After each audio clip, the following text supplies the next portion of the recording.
Now, one of the biggest mistakes with DIY weddings is blagging it or simply hoping for the best the day before.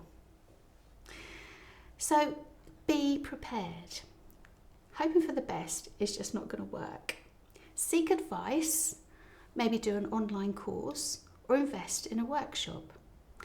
This is a perfect way for you to get to know the flowers, to handle them, select the varieties that you want to use and the varieties that you dislike as well. Do a mock-up of the designs you want to create. This will help you to ascertain how long it takes you to put together each design. It will also give you the opportunity to work out a timetable, giving you an overall impression of the workload that you have to face. Now, don't buy exactly what you need. Mother Nature doesn't create absolutes or perfection, so potentially you will get a couple of breakages or a few damages. So factor in a 10% additional stem count. This will also give you the opportunity to fall back on extra stems should you need them in some of your designs.